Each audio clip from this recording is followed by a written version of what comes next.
آئندہ پیشی پر استغاثہ کی جانب سے 3 گواہوں کے بیانات ہوئے۔ وکیل استغاثہ نے بھرپور اور میں نے سرسری انداز میں جرح کی۔ ان 3 گواہوں کے نام الگ ترتیب اکمل خان، پرویز بزمی اور فدا حسین تھے۔ اکمل خان اور پرویز بزمی کا وہاں بزنس تھا، یعنی مقتول جس بلڈنگ میں رہتا تھا اس کے گراؤنڈ فلور پر ان کے دفاتر تھے، جبکہ فدا حسین اسی بلڈنگ کے 2nd فلور پر رہائش پذیر تھا۔ وکیل استغاثہ نے ملزم کی ذات کو تنقید کا نشانہ بناتے ہوئے ایک مخصوص زاویے سے جرح کی، اور وہ زاویہ بلا واسطہ یا بالواسطہ استغاثہ کی جزوی حمایت میں جاتا تھا، لیکن اس تمام تر جرح کے خلاصے میں کوئی بھی ایسا خطرناک پوائنٹ موجود نہیں تھا جو کسی مرحلے پر میرے موکل کے لیے نقصان دہ ثابت ہوتا، لہٰذا میں مطمئن تھا اور جانتا تھا کہ ان گواہوں کی شہادت خانہ پوری سے زیادہ اہمیت کی حامل نہیں۔ میں نے گزشتہ پیشی پر اس کیس کے انکوائری آفیسر کو اپنی جرح کی چکی میں پیس ڈالا تھا۔ مختلف نازک مقامات پر اس نے بعض ایسی غلط بیانیاں کی جو استغاثہ کو کمزور کرنے کے ساتھ ہی میرے موکل کے لیے خاصی مفید ثابت ہونے والی تھی۔ اس کیس کو عدالت میں لگے اب 6 ماہ سے زیادہ کا عرصہ ہو گیا تھا۔ ابتدائی چند پیشیاں تو تکنیکی امور میں گزر جاتی ہیں اور باقاعدہ عدالتی کارروائی عمل میں نہیں آتی، اس لیے میں نے ان غیر دلچسپ کارروائیوں کا احوال بیان نہیں کیا۔ میرے موکل کا باپ ریٹائرڈ لانس نائک سردار بھٹی ایک سمجھدار، بردبار اور جہادیدہ شخص تھا۔ وہ میری اب تک کی کارکردگی سے پوری طرح مطمئن دکھائی دیتا تھا۔ اس دوران وہ 2 چکر اپنے علاقے کے بھی لگایا تھا۔ میرے بتائے ہوئے دیسی نسخے نے اس کے سالے طفیل بھٹی کی تکلیف کو جادوئی انداز میں دور کر دیا تھا۔ وہ میرا بے حد شکر گزار تھا، اور پچھلی مرتبہ جب سردار بھٹی پنڈی بھٹیاں سے لوٹا تو طفیل بھٹی نے اس کے ہاتھ میرے لیے کچھ تحائف بھی بھیجے تھے، جن میں ایک کارٹن سوٹ، اصلی دیسی گھی، کاغذی باداموں کی ایک صحت مند تھیلی اور شہد کی ایک بڑی بوتل شامل تھی۔ میں نے طفیل بھٹی کی محبت کی قدر کی اور اس کے دلی جذبات کا احساس کرتے ہوئے تحائف خوشی سے قبول کر لیے تھے۔ سردار بھٹی نے اور بعد ازاں خالد بھٹی نے مجھے جو مفید معلومات فراہم کی، میں ان کی روشنی میں قدم قدم آگے بڑھ رہا تھا۔ خاص طور پر خالد بھٹی نے جو لگ بھگ 1 ماہ مقتول کے فلیٹ پر گزارا تھا، اس دوران ہونے والے اس کے تجربات اور مشاہدات بڑی اہمیت کے حامل تھے۔ ان میں سے بعض پوائنٹس کی مار انکوائری آفیسر کو مار چکا تھا، اور باقی مسائل میں نے استغاثہ کے سب سے اہم اور آخری گواہ مسٹر فرید حسین کے لیے بچا رکھے تھے۔ میری نظر میں فرید حسین کی ذات صاف و شفاف نہیں تھی۔ اگر میں اس پر کڑی جرح کرتا تو مجھے پوری امید تھی کہ اس کیس کی کوئی شکل ضرور نکل کر سامنے آ جاتی۔ منظر اسی عدالت کا تھا اور گواہی کے لیے وٹنس باکس میں فرید حسین کھڑا دکھائی دے رہا تھا۔ میرے اندازے کے مطابق فرید حسین استغاثہ کا آخری گواہ تھا، لہٰذا میں اس کی گھسائی اور مجھائی کے لیے پوری طرح تیار تھا۔ فرید حسین مقتول کا گھریلو ملازم بھی تھا اور جو مقتول کے لیے کل وقتی خدمات انجام دیتا تھا، اور اس کی رہائش بھی مستقل طور پر مقتول کے گھر ہی میں تھی۔ فرید حسین کی عمر لگ بھگ 30 سال تھی۔ وہ مائل بفربی بدن کا ایک درمیانہ قد شخص تھا۔ فرید حسین نے سچ بولنے کا حلف اٹھانے کے بعد اپنا بیان ریکارڈ کرایا تو وکیل استغاثہ ذرا کے اس کے قریب چلا گیا۔ فرید حسین چونکہ استغاثہ کا گواہ تھا، لہٰذا وکیل استغاثہ کا رویہ اس کے ساتھ خاصا دوستانہ تھا۔ اس نے سوالات کا آغاز کرتے ہوئے پوچھا، فرید صاحب، آپ ملزم کے بارے میں کیا کہیں گے؟ گواہ نے کیس باکس میں کھڑے ملزم کی جانب اشارہ کرتے ہوئے جواب دیا، اس شخص سے میرا زیادہ واسطہ تو نہیں رہا، لیکن مختصر سے عرصے کے دوران ہی میں نے اسے خاصا سازشی اور جھگڑالو پایا تھا۔ اس کی چال کا نتیجہ آپ کے سامنے ہے۔ آخری جملہ اس نے بڑے تیکھے انداز میں ادا کیا تھا۔ وکیل استغاثہ نے پوچھا، ملزم وقوع کے لگ بھگ 1 ماہ پہلے منظر عام پر آیا تھا، کیا آپ نے اس سے پہلے کبھی اسے کہیں دیکھا تھا؟ استغاثہ کے گواہ نے نفی میں گردن ہلا دی۔ وکیل استغاثہ نے کہا، جیسا کہ آپ نے بتایا کہ ملزم کو آپ نے سازشی اور چال باز شخص پایا تھا، واقعات و شواہد بتاتے ہیں کہ ملزم اور مقتول کے درمیان کسی حوالے سے اندر ہی اندر کھچڑی سی پک رہی تھی۔ یہ کھچڑی مخالفت کی تھی، گویا کسی طوفان کی آمد تھی۔ کیا آپ معزز عدالت کو بتانا پسند کریں گے کہ ان دونوں میں کس سلسلے میں تناؤ چل رہا تھا؟ دیکھیں جی، مجھے مرنے کے بعد اپنی قبر میں جانا ہے، فرید حسین نے حد سے زیادہ سنجیدہ ہوتے ہوئے کہا۔ یہ ایک اتفاق ہے کہ میں نے ایک روز ان دونوں کو کسی معاملے پر الجھتے ہوئے سن لیا تھا۔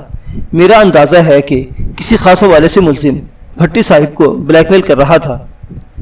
کیا آپ کو اس خاص معاملے کی خبر نہیں تھی؟ وکیل استغاثہ نے پوچھا۔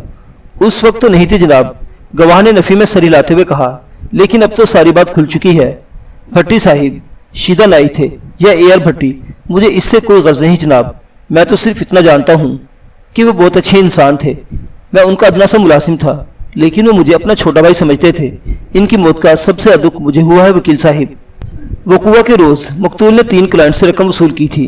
وکیل استغاثہ نے پوچھا، یہ بات تو تمہارے علم میں ہوگی؟ جی ہاں، اس نے اس بات میں گردن ہلائی۔ اگرچہ بھٹی صاحب نے تو مجھے اس بارے میں کچھ نہیں بتایا تھا، لیکن رقم دینے والوں سے میری بات ہوئی تھی۔ کچھ دیر رک کر وہ پھر بتانے لگا، وہ جناب بات دراصل یہ ہے کہ بھٹی صاحب کے کمرے میں تو لوگ ایک ایک کر کے جاتے تھے۔